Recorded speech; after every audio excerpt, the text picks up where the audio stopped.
The last thing they found in the black Mercedes on Route 9 was a photograph. It had been folded twice, worn soft at the creases, pressed flat inside a man's jacket pocket, and carried there, against his chest, every single day for 6 months, while his people turned the city upside down, looking for a name to match the face inside it. The photograph was grainy, shot by a highway security camera at mile marker 41 at 3 in the morning. It showed a woman in wet grass beside a burning car. Her hands were on a stranger's face. Her body was positioned between him and the fire, like a shield she hadn't been asked to be. She was gone before the police arrived. She never knew he found the photo. She never knew he kept it.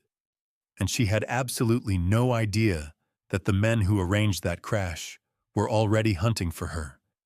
Because she had seen something on Route 9 that certain powerful men in this city simply could not afford to leave breathing. This is the story of Nora Hayes and the night that changed everything. Stay with me, Chicago, late November, the kind of cold that doesn't knock. It finds the gap in your coat and settles in without asking permission. Nora Hayes had been awake for 19 hours, not because she wanted to be. The ER at Chicago Metropolitan doesn't negotiate with you. It takes what it needs, your focus, your patience, your feet, your last warm thought, and when it's finished with you, it pushes you out the service door at 2:47 in the morning and moves on to the next person. She was 31 years old. She drove a Honda Civic with a cracked windshield she'd been meaning to fix since August.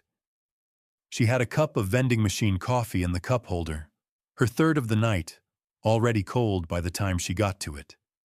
And she had a stack of unopened envelopes sitting on her kitchen counter at home, untouched for 2 weeks, because she already knew exactly what was inside them, and knowing hadn't made a single thing easier. Her mother's medical bills, $41,000.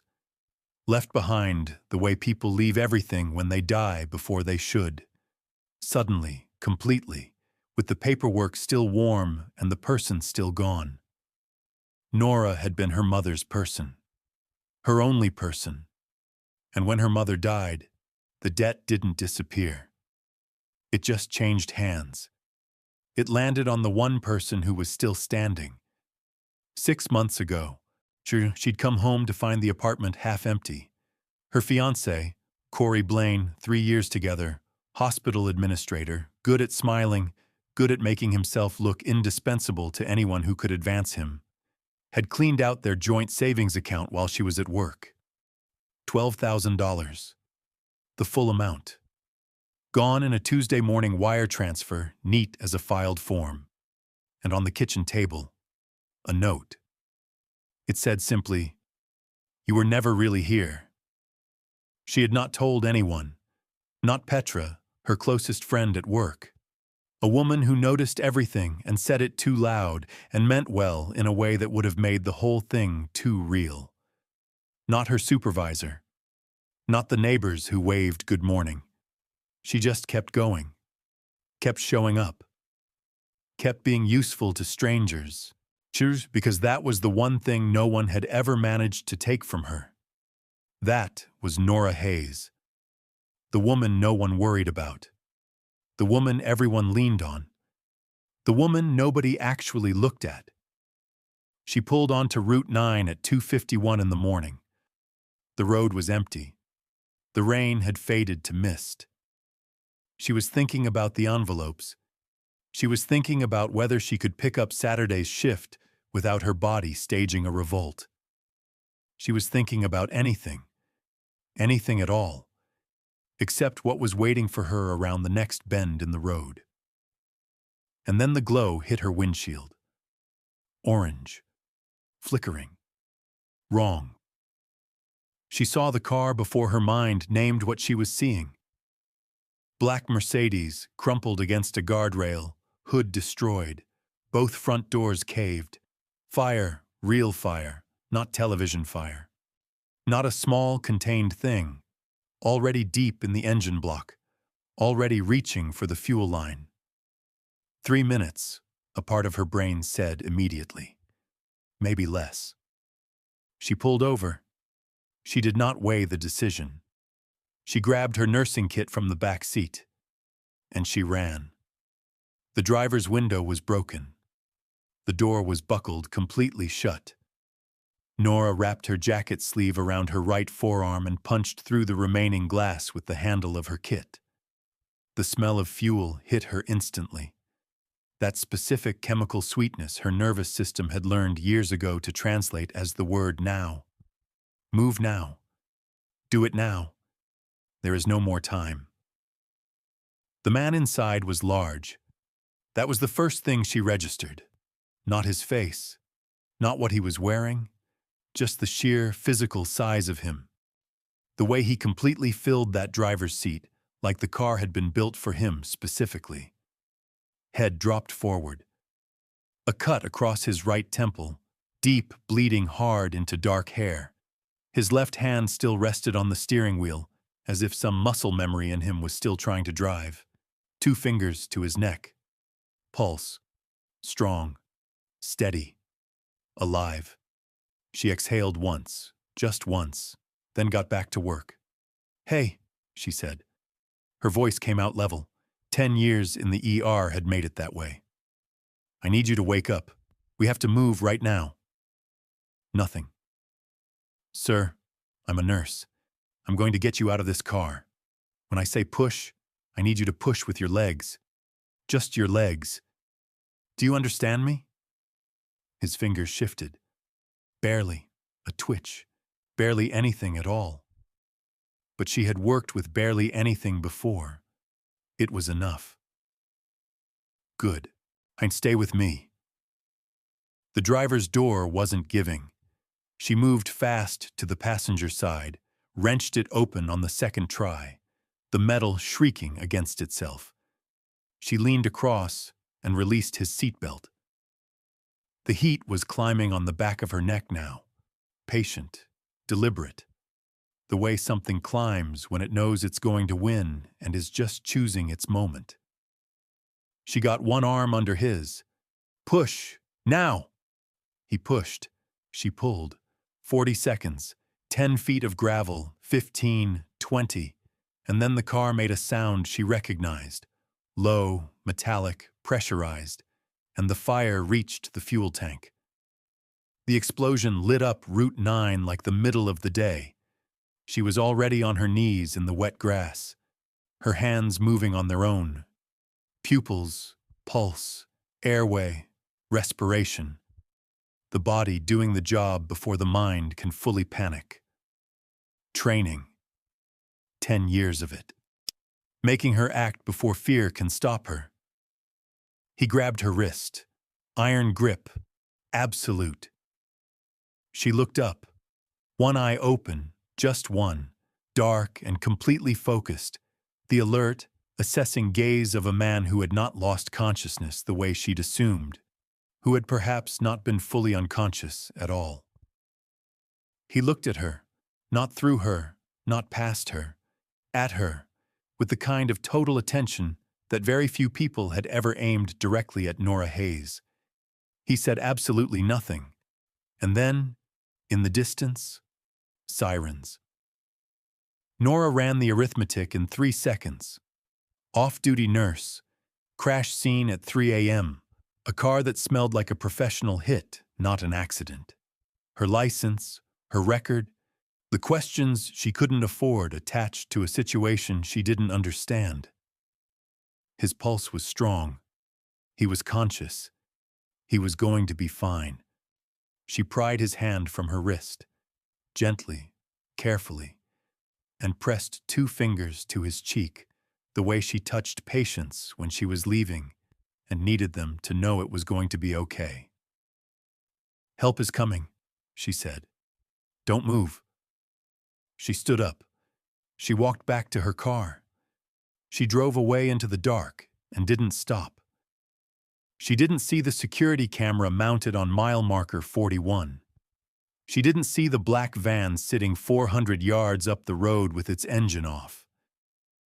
She didn't know someone had arranged this crash with great care. And she didn't know that the moment her taillights disappeared around the bend, the man in the wet grass opened his second eye and watched them go. 6 weeks later, Michigan Avenue, the 43rd floor. The man across the mahogany conference table had been talking for 11 minutes. Senior partner, the silk tie, the kind of polished authority that comes from billing $400 an hour for long enough to confuse it with wisdom. He was explaining, carefully, patiently, with great attention to nuance, why the federal inquiry into the Route 9 incident could be managed, why there were options, why a particular arrangement with a particular senator's office would make the whole matter dissolve. Roman Cross had not moved in 11 minutes. He was at the head of the table, hands flat on the surface, eyes on the lawyer's face, expression carrying the specific quality of stillness that the men who worked for him understood as a warning sign, and the men who didn't recognized only a fraction of a second too late. The lawyer finished his summary, looked up, waited for a response. Roman said 2 words. "Get out." The authority evaporated. Papers collected, folder closed, the door shut quietly behind him. Griffin Tate stood at the window with his back to the room. He'd been there the whole time, a dark shape against the Chicago skyline, still as furniture. He said, without turning, "He'll go straight back to Ellison." "I know," Roman said. "That gives us 48 hours, maybe less, before Ellison decides the witness on Route 9 is a problem that can't be managed with lawyers." Roman didn't answer immediately. Instead, he reached into the inside pocket of his jacket and placed something on the table between them. A folded piece of paper. He opened it flat. A printout from a security camera. Grainy, low resolution, shot at an angle in the dark. A woman kneeling in wet grass beside a burning vehicle. Her hands on a man's face. Her body between him and the fire. He had been carrying that photograph for 6 weeks. He'd had it in his pocket the entire time he was in that hospital bed, the whole time he was recovering, every meeting since. He'd looked at it more than he would ever admit to anyone in that room. "How close are we?" he said. Griffin finally turned from the window. 47 possible matches. We've been cross-referencing hospital employee databases for 2 weeks. Partial plate, female driver, off-duty medical, the way she worked, the kit she was carrying, the decisions she made at the scene. We're narrowing it. Ellison's people? Same search, Griffin said. Different methods. He paused. Roman. If they reach her before we do, they won't. You can't guarantee that. Then make it true, Roman said quietly. He folded the photograph and returned it to his pocket. She stayed until I was breathing. She ran before anyone could identify her. She didn't call the police, didn't file any report, didn't try to use what she'd seen in any way. Whatever her reasons for leaving, she was protecting herself, not exploiting the situation. She's not a threat. She's in danger because she did something decent in the dark when nobody was watching. He stood. Find her. Don't send anyone who will frighten her. Don't send anyone who looks like what we are. Griffin looked at him. In 14 years working beside Roman Cross, he had never once heard him qualify a directive that way. Don't frighten her. He didn't comment. He nodded. He got to work. What neither of them said out loud was the truth that made the room feel smaller. Senator Ward Ellison had held his seat for 30 years. In 30 years, not a single witness to anything he had needed buried had remained visible long enough to become a problem. He was exceptionally good at making problems disappear, and he had just learned there was a woman on Route 9 that night. The clock had started, and Nora Hayes didn't even know it was running. It was a Tuesday. Nora was leaving her shift at 7 in the evening, a normal shift, only 9 hours, which was starting to feel like a half day, when she noticed the man in the waiting room. Same chair as yesterday, nearest the corridor exit, reading nothing, watching the room with the quiet attention of someone for whom watching rooms was the actual job. 6 feet, early 40s, no patient wristband. A watch on his left wrist that cost more than Nora made in 3 months. She cataloged him the way the ER had taught her to catalog everything that didn't fit the pattern. Then she told herself it was nothing. She was wrong. The hospital parking garage, level 2. She took the stairs because the elevator was slow and she was too tired to wait for things. She was halfway down the second flight when she heard footsteps behind her, quick, deliberate, closing the distance. She turned. A man she didn't recognize, heavy-set.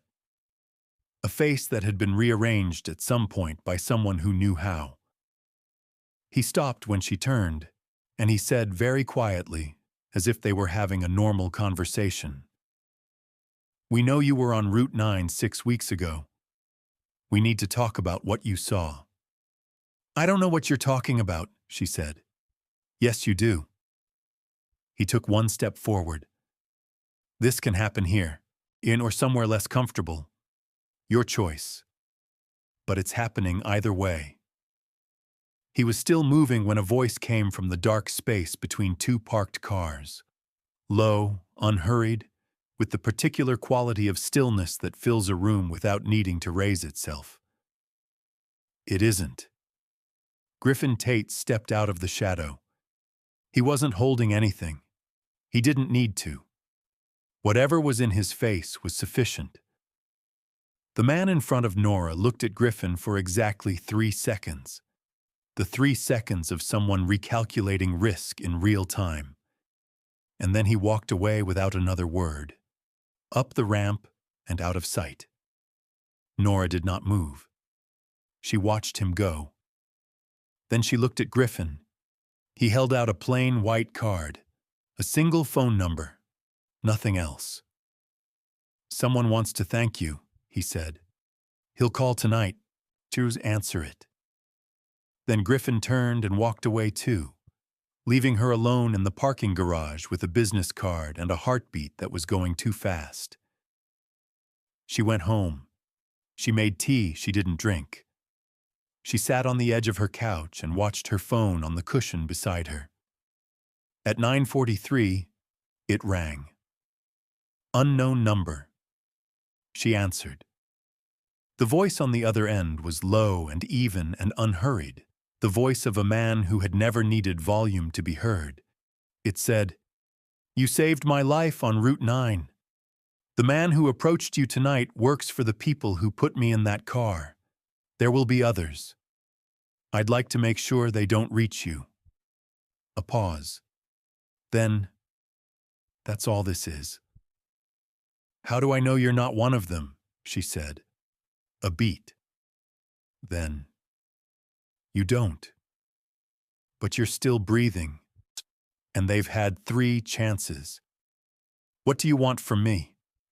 "Nothing," he said. "That is genuinely not what this is." She held the phone to her chest for a long time after the call ended. She sat in her dark apartment and listened to the city outside her window and tried to decide whether the thing she was feeling was relief or the beginning of something much more dangerous than anything that had come before. The next morning, a man in a dark coat was standing on the pavement below her building. He didn't approach. He didn't speak. When she walked past him toward the parking lot, he gave her a single nod. Small, deliberate, the way soldiers acknowledge someone who has earned something. She didn't respond. She walked to her car. She drove to work. But for the first time in 6 months, since the note, since the empty apartment, since she had quietly decided that trusting people cost more than it was worth. Nora Hayes did not feel invisible. Someone knew she existed. Someone was making sure she stayed that way. Whether that was the most comforting or the most dangerous thing that had ever happened to her, she genuinely could not yet tell. They met in person for the first time on a Thursday afternoon. The location was Nora's choice. A corner booth at a diner on North Clark Street, window facing the sidewalk. The kind of place loud enough that anything could be overheard and public enough that nothing could happen without 50 witnesses. She chose it because she needed to see the door, needed to see the street, needed the ordinary sound of plates and coffee orders and strangers talking about nothing important to remind herself that the world was still normal, even if this particular hour of it was not. Roman Cross arrived exactly on time. He was taller than she'd expected. She'd only seen him horizontal in wet grass with a head wound, which changes your sense of a person's dimensions. He wore a dark gray shirt, no tie, no watch that announced anything, nothing that performed wealth or power. He sat across from her without ceremony and looked at her with the same quality of attention she remembered from Route 9. Not through her, not around her. Directly, completely, as if she were the only thing in the room that currently required understanding. She found it unsettling in a way she didn't have words for yet. She spoke first. She always spoke first when the situation was ambiguous and she needed to set the tempo. What do you actually do? He didn't hesitate. Move things, manage problems. Some of it legal, most of it not. The man who arranged the crash is going to regret it. His name, not yet. Knowing it puts you in more danger than you're already in. She looked at him steadily. You said that like you've already decided how much I'm allowed to know. Something shifted in his face. Not quite a smile. Something quieter than that. Something that looked like reassessment. You're right, he said. I'll adjust. They talked for an hour. She told him about the ER without softening it or apologizing for caring about it. He listened the way that almost no one listens. Fully, without waiting for his turn. Not collecting what she said, but actually absorbing it. When she turned the questions on him, he answered carefully but honestly. The shape of a life built around power and precision. A younger brother named Joel, whose name landed differently in his mouth the 2 times he said it than any other word he used. Like something he still hadn't learned how to carry at the right weight. At some point, her jacket slipped from the back of the booth, and an envelope slid out of her bag. White, the hospital's billing department address, printed in the top left corner. She picked it up quickly and put it back. He said nothing. But she saw him see it. His eyes moved to it, registered it, and moved away. He didn't ask. He didn't comment. He filed it in whatever quiet place he kept information that mattered to him, and he moved on with the conversation as if the envelope didn't exist. 3 days later, Nora was paged to the billing office at the hospital. A representative from a private financial services company had come in that morning with documentation indicating that her mother's outstanding medical account, $41,212, had been purchased by a new creditor and restructured. Monthly minimum payment, $1. 0 interest, 50-year term. No one in the billing department could explain who had authorized it or why. Nora stood in the hallway outside the office for 60 full seconds without moving. Then she called the number. Roman answered on the second ring. She said, "You didn't ask me." "No," he said. "You should have asked me." "You would have said no." "Yes." A pause. Then, "I know. I'm sorry." He said it simply, no performance, no deflection, just the words and the space after them. It won't happen again without asking. She stood there with her phone pressed against her ear. "Thank you," she said finally. It cost her something to say it. He seemed to know that, and he didn't make a single thing of it. Just received it and moved on. "Nora." "Yes." "The men looking for you aren't going to stop. This isn't resolved yet. I need you to be careful." "I know." "Do you?" She thought about the note on the kitchen table, about Corey, about 19 hours on her feet and cold coffee and a windshield crack she kept forgetting to fix because there were always more important things to spend the money on. "I've been careful my whole life," she said. "It hasn't protected me from anything that actually hurt me." He was quiet for a moment. Then, "I know that feeling." She believed him. That surprised her. She started noticing things she hadn't noticed before. The way the parking lot always had the same dark sedan in it, far enough away to be discreet, close enough to matter. The way nothing bad happened anymore in the spaces where she was alone. The way Roman's name was in her phone now, and she'd looked at it 4 times today without calling, and wasn't entirely sure why she'd looked or why she hadn't. Petra noticed her distraction one afternoon during a shift change and leaned against the nursing station with a look that contained an entire investigation. "Who is he?" she said. Nora kept her eyes on her chart. "No one important." Petra's expression made very clear she believed none of that. It happened on a Wednesday morning. 2 men came through the hospital's service entrance at 9:10. Plain clothes, the kind of practiced calm that belongs to people who do this regularly and have stopped feeling anything about it. They walked directly to Nora at the nurse's station, said her name without preamble, and told her they needed 5 minutes. She looked at them for 1 second, long enough to understand that she didn't have a real choice here, and then she put down her chart and went with them. Not because she wasn't afraid, because she understood instinctively that the most dangerous thing she could do was show it. The building they took her to had no visible signage. Clean lobby, security cameras covering every angle, a room on the 3rd floor with no windows and a table and 2 chairs. She sat down. She waited. She kept her hands still in her lap and her face neutral, and thought about all the patients she'd sat with over the years in rooms that felt like this. Closed in, controlled, power distributed entirely on one side. And how she'd learned that the way you survive that is by finding the one thing in the room they can't take from you and holding on to it. Senator Ward Ellison came in at 9:23, 61 years old, silver-haired, precise suit, cufflinks that caught the light. He had the specific comfort of a man who had held power for so long that he'd simply forgotten what accountability felt like. The way people forget what cold feels like when they've been warm for long enough. He sat down across from her, and he smiled first. That was his tell. The smile before the threat.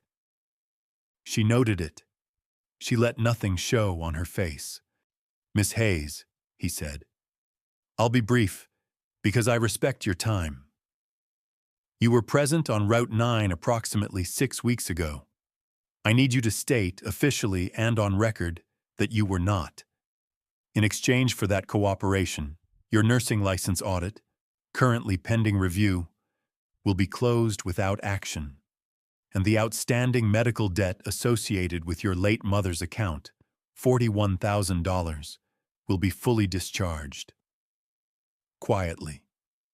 With no record of the discharge or of this conversation, he folded his hands on the table, comfortable, certain. "I think that's a fair arrangement." Nora sat very still. She was running the arithmetic in her head with a focus that 10 years in emergency medicine had sharpened to something close to instinct. The license audit was internal hospital records. The debt amount, the exact figure, was private financial information that existed in only a handful of places. The only person outside the hospital system who had access to both simultaneously, who knew both the employment file and the financial account details, was someone with hospital administrator credentials. Corey Blaine. The man who had left her with a note and an empty savings account had apparently found one more thing of hers to sell before he was done. She did not move. She did not react. She kept her face completely neutral and said, "I'll need 24 hours to consider it." Ellison nodded, a satisfied nod, the nod of a man who has already won and is simply waiting for the paperwork to confirm it. They drove her back to the hospital. She walked to her car. She went down to level 2 in the parking garage, and she sat in the driver's seat with her hands in her lap, and she breathed. Once, twice, a third time. Then she took out her phone. "They found me," she said when he answered. Roman's voice went very still. Not cold, still. "There is a difference." "Are you hurt?" "No." "Where are you?" "Hospital parking, level 2. "Stay there. I'm 19 minutes away. Don't go anywhere and don't call anyone else." She set the phone down on the seat beside her and looked at the concrete wall of the parking level and felt something move through her that was colder and more precise than fear. It wasn't grief, exactly. It was the specific feeling of realizing that someone you trusted went looking for a way to hurt you. Not because they were threatened, not because they were desperate, but because they could, and the opportunity presented itself, and they chose it. Roman arrived in 18 minutes. He came to level 2 alone, no Griffin, just him, and he sat in the passenger seat of her Civic without being asked, and he looked at her the way he'd looked at her on the road that night, like she was the only important thing in the frame. She told him everything. Ellison's offer, word for word. The debt amount, the audit, the precision of details that could only have come from one place. When she said Corey's name, Roman's expression didn't change, but something behind his eyes did. He said, "Before I tell you what Griffin found, I need you to hear it clearly." She looked at him. Corey Blaine made contact with Ellison's office 3 weeks before the crash on Route 9. Not after. Before. He didn't know what the crash was going to be. He had no knowledge of the operation. But he had information about you, your work schedule, your debt situation, your license review, your daily routine. And he offered it to Ellison's people speculatively, in case it ever became useful. The silence in the Civic was absolute. "He sold my information before he even knew what it would be used for," Nora said. "Yes," Roman said. She sat with that for a moment. Not crying, she was far past the place where this kind of thing made her cry. Something colder. Something that had moved through grief and out the other side and arrived somewhere that looked a lot like clarity. "What do we do?" she said. "With men like that?"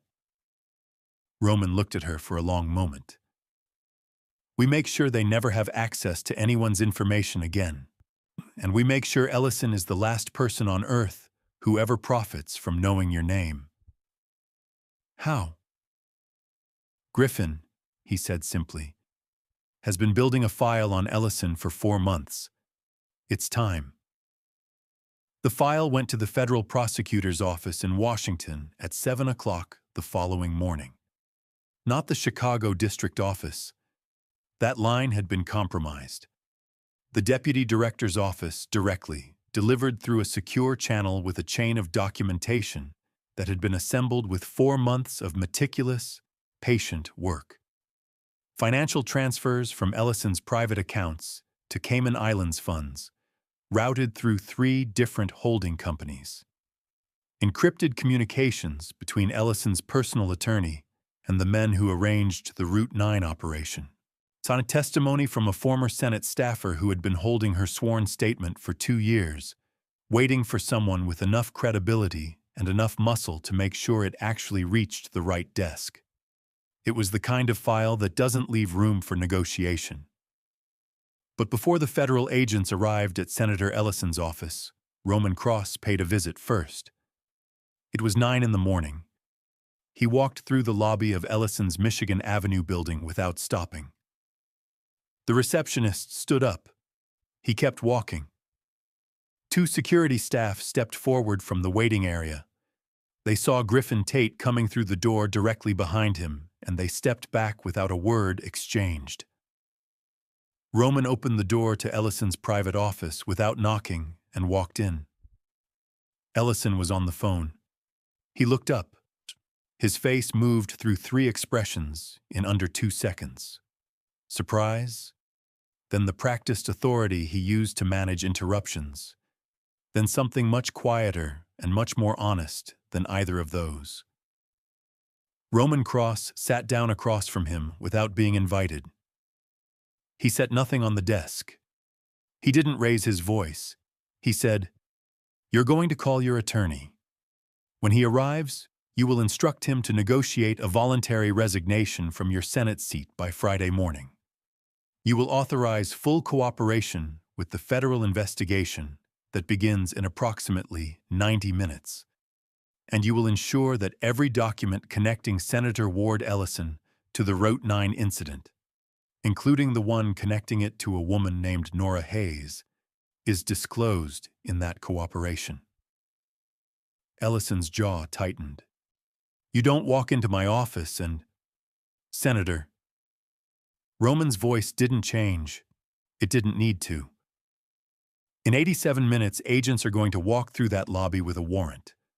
What they find when they get here depends entirely on what you do in the next 87 minutes. That's not a threat. That's arithmetic. I suggest you make good use of the time. He stood. He adjusted the sleeve of his jacket. Ellison was staring at him with the expression of a man who had spent 30 years in rooms like this, and was encountering for the first time something he genuinely did not know how to handle. "Who are you protecting?" Ellison said. His voice had lost some of its control. "This is about the nurse. Who is she to you?" Roman paused at the door. He turned back once, just once. "She's someone who stopped on a dark road and did the right thing when no one was watching," he said. "That's rare enough that it tends to stay with a person."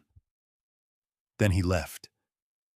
At 10:47 that morning, Senator Ward Ellison was escorted from his Michigan Avenue office by federal agents. He did not speak to the press gathered on the steps. He did not look at the cameras. He looked like a man who had spent 30 years believing he was too important to be touched, and who had discovered, in the space of one morning, that he was not. The coverage ran for 3 days. His resignation was announced Friday at noon. The federal investigation expanded to include 6 additional officials connected to his office over the following month. Corey Blaine received a certified letter from the Illinois State Medical Board on Thursday afternoon. Formal investigation into unauthorized disclosure of protected patient health information. His administrator credentials were suspended effective immediately, pending review. The hospital's HR department did not wait for the review to conclude. His employment was terminated with cause by Friday morning. He sent Nora a text message that evening. She deleted it without opening it, the way you delete something that no longer has the weight to reach you. That night, Roman knocked on her door. She opened it in her scrubs, still in the specific bone-level tiredness of someone who has been running on adrenaline for 3 days and has just been given permission to stop. He stood in the doorway. "It's done," he said. She nodded, and neither of them moved for a moment. Then she said, "When you were in the grass that night, when you grabbed my wrist and looked at me, Yes. What were you thinking? He was quiet, not the quiet of a man formulating an answer, but the quiet of a man choosing honesty over performance. That I needed to remember your face, he said, in case I didn't get another chance to look for you. Nora Hayes stood in her doorway with the city quiet behind him. She stepped aside. He came in. 3 months later, the envelopes were gone from Nora's kitchen counter. The photo of her mother was face up on the windowsill again. She'd turned it back the night Ellison was arrested, and it had stayed that way. Petra had stopped asking who sent the coffee. She had started saying good morning to the man outside the building. Griffin Tate, standing his post, and after 6 weeks of Petra's relentless cheerfulness, he had started saying it back. Roman, when Nora told him this, was quiet for a moment, and then said that Griffin hadn't mentioned it, which meant it had surprised him too. Roman Cross did not become a different man. He was still feared in the circles that deserved to fear him, still operating in the space between law and necessity that had always been his world. Nora hadn't asked him to change that. She wasn't naive enough to believe love stories remake the world around them. She'd spent 10 years in an ER watching people mistake that for a real thing. But she saw clearly what did change. The way he listened in rooms where powerful men expected to be the only ones who mattered. The way he talked about Joel, not often, not without effort, but occasionally, in the late-night hours when honesty becomes affordable, with a grief that had been held in one place for so long it had calcified into silence, until she offered it somewhere else to be.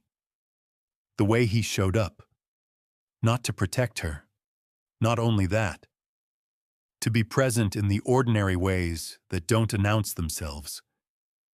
Coffee on the counter on mornings she had double shifts. A message at 2 a.m. reading, "I'm awake. Tell me how it went when you're out." He learned the weight of what it cost her to lose a patient. He didn't try to solve it or reduce it or frame it as something smaller. He just stayed.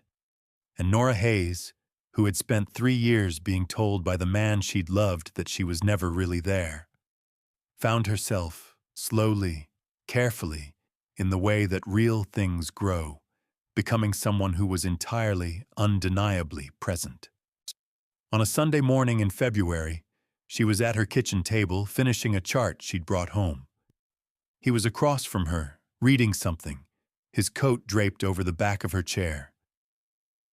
He set his papers down. He reached into his jacket pocket and placed something on the table between them. The folded printout from the mile marker camera. Grainy image, low light, a woman in wet grass, face barely visible, tilted up. A man on the ground below her. "You've been carrying this," she said. 6 months, he said. "Before I knew your name, before I knew anything about you. I just knew, whoever she was, she mattered. I couldn't explain it better than that." Nora looked at the photograph for a long moment. At the two people in it who didn't yet know what they were going to be to each other. And then she folded it back up along its worn creases and placed it in the breast pocket of her scrub top, over her heart, the same place he'd been keeping it. She reached across the table and covered his hand with hers. Outside, the city was gray and quiet under February snow. 2 cups of coffee on a small kitchen table, his coat on her chair.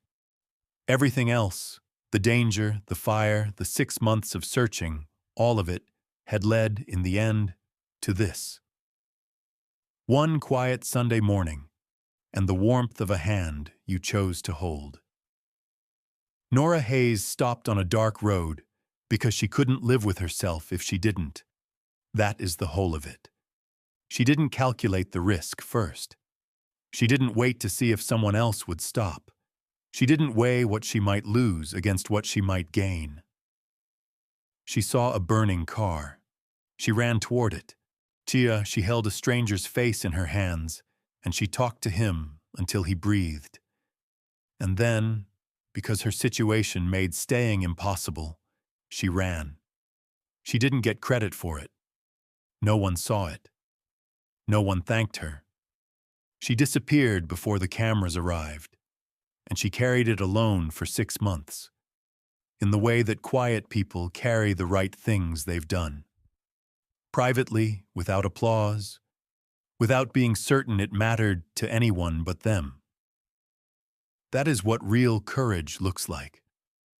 Not the kind that waits for an audience, not the kind that performs, the kind that acts in the dark, in the rain, on an empty road, when no one is watching, and then drives home and doesn't tell anyone, and goes back to work in the morning and keeps going. That kind. Roman Cross spent 6 months turning the city inside out to find the woman who had saved his life and walked away without asking for a single thing. He found her not because the world is just, it isn't always, but because some acts of genuine courage leave a mark on the person who receives them that distance and time simply cannot erase. She pulled him from the fire. He spent the rest of his life making sure she never had to face one alone, and somewhere between a burning car on Route 9 at 3 in the morning and a folded photograph on a kitchen table on a quiet February Sunday, two people who had only ever learned how to survive finally, completely, without apology, began to live. Quiet courage is still courage. It doesn't need a witness. It doesn't need a reward. And sometimes, the life you save is the one that saves you back. And just like that, the story comes to a close. Now, if you're still here with me at this point in the video, first of all, I just want to say, I see you. I genuinely do. Because staying this long, going through every part of this story with me, that tells me something happened in there. Something touched you. Maybe it was Nora's quiet strength, the way she kept showing up even when no one noticed. Maybe it was the way Roman looked for her.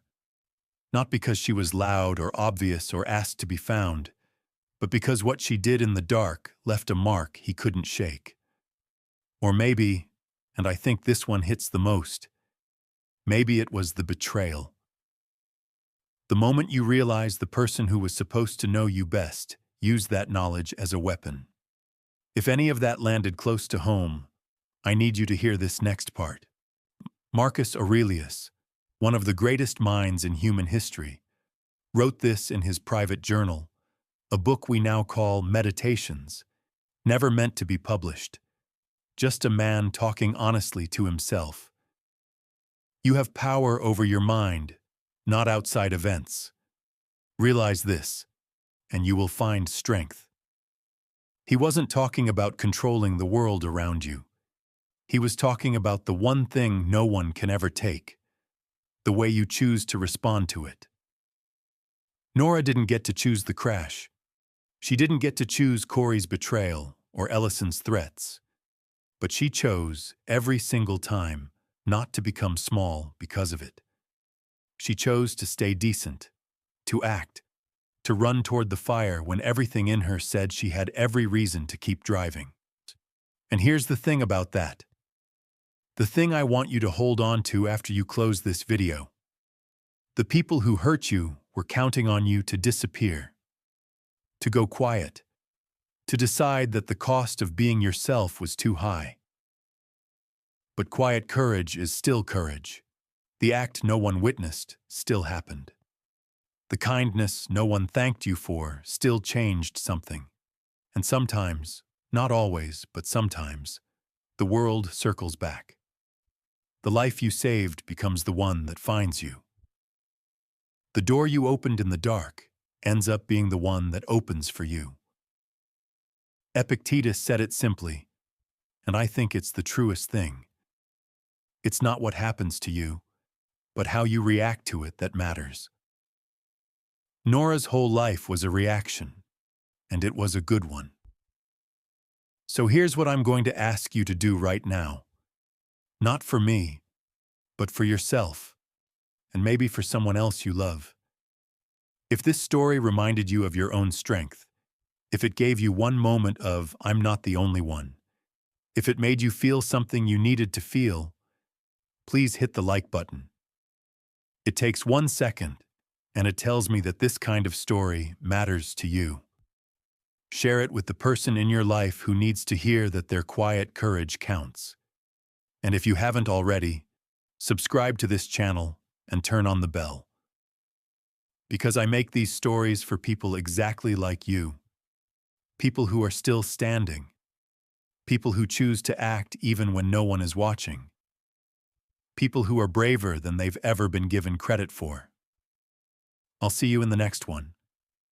And until then, stay decent, stay present, and remember, the fire doesn't have to win. This is a work of original fiction she created purely for your entertainment and emotional experience. The characters, Nora Hayes, Roman Cross, Senator Ward Ellison, and everyone else in this story, are entirely imagined. Any resemblance to real people, living or deceased, is completely coincidental and unintentional. The events, locations, and organizations depicted are fictional and do not represent real incidents or institutions. This story was written in the tradition of cinematic audio drama, the same spirit as a novel you'd stay up too late reading, or a film that makes you feel something you didn't expect. It is not a documentary, not a true story, and not based on real events. It is simply a story. One we hope leaves you with something worth keeping. The themes of courage, betrayal, healing, and quiet strength, however, those are as real as it gets. Enjoy the ride.